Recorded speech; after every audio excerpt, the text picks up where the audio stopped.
Tirupati press club లో ఏర్పాటు చేసిన విలేకరుల సమావేశంలో పుత్తూరు మున్సిపాలిటీ 17వ వార్డు కౌన్సిలర్ దళిత మహిళ భువనేశ్వరి మీడియా ముందు మాట్లాడారు. పుత్తూరు మున్సిపల్ ఎన్నికల్లో తాను 17వ వార్డు నుంచి దళిత మహిళగా యునానిమస్ గా కౌన్సిలర్ గా ఎన్నికయ్యానని తెలియజేశారు. 40 లక్షలు ఇస్తే తనకు మున్సిపల్ చైర్మన్ పదవిని ఇస్తానని మంత్రి రోజా తమ్ముడు కుమారస్వామి తెలిపారని పేర్కొన్నారు. తాను 3 విడతలుగా ఆయనకు 40 లక్షల రూపాయలు అందజేశానని వివరించారు. అయితే తనకు ఇప్పటి వరకు పదవి ఇవ్వకపోగా తాను ఇచ్చిన డబ్బుల్ని కూడా తిరిగి ఇవ్వనంటున్నారని ఆవేదన వ్యక్తం చేశారు. తనకు ముఖ్యమంత్రి జగన్మోహన్ రెడ్డి న్యాయం చేయాలని వేడుకున్నారు. తనకు డబ్బులు ఇవ్వకపోతే మంత్రి రోజా ఇంటి ముందే ఆత్మహత్య చేసుకుంటానని హెచ్చరించారు. నేను నగిరి నియోజకవర్గం సంబంధించి రోజా మేడం వర్గంలో నుంచి పుత్తూరు మున్సిపాలిటీకి సంబంధించి 17వ వార్డు కౌన్సిలర్. నేను మేడం గారు చైర్మన్ నీకే కదా అని చెప్పారు. అన్నను గలువు అని చెప్పారు. అన్న పుత్తూరుకి ఇన్ఛార్జు అన్నను గలువు వెళ్ళి అన్నారు.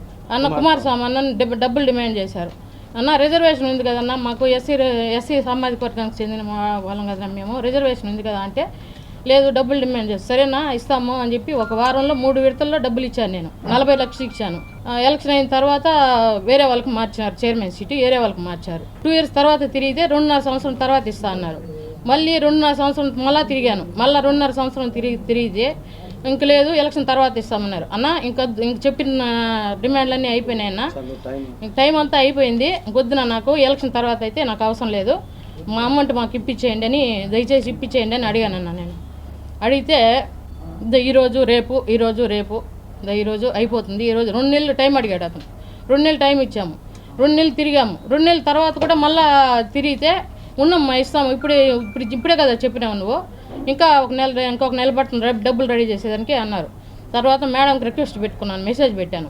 మెసేజ్ పెడితే మేడం నాకు చైర్మన్ ఇకపోతే పోతారు, నా అమౌంట్ అన్నా నాకు ఇప్పించేయండి, ఇంకా వద్దు మేడం ఊర్లో అంతా విలువపోతుంది మాకు అని చెప్పాను.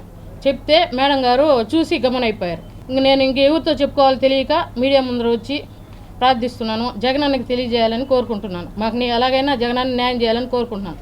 నేను ఎస్సీ సామాజిక వర్గానికి చెందిన దళిత మహిళని, నాకు న్యాయం చేయాలని జగనన్నకు కోరుకుంటున్నాను. మేము ఇచ్చిన అమౌంట్ మాకు ఎవిడెన్స్తో సహా మా దగ్గర ఉంది. ఫస్ట్ 20 లక్షలు ఇచ్చాము, మా ఇంట్లో వచ్చి తీసుకోమన్నారు. అన్న ఏమన్నాడంటే మేము ఎవరైతే చెప్తామో వాళ్ళ దగ్గర నువ్వు ఇవ్వాలి, ఎవరినంటే వాళ్ళ దగ్గర తీసుకొచ్చాక లేదు, మేము ఇవ్వాలన్నా చైర్మన్ ఇవ్వాలన్నా నేనే ఇవ్వాలి, వద్దనుకోవాలన్నా నేనే వద్దనుకోవాలి, కాబట్టి నేను చెప్పిన మనిషి దగ్గర నువ్వు ఇచ్చి పంపించాలన్నారు.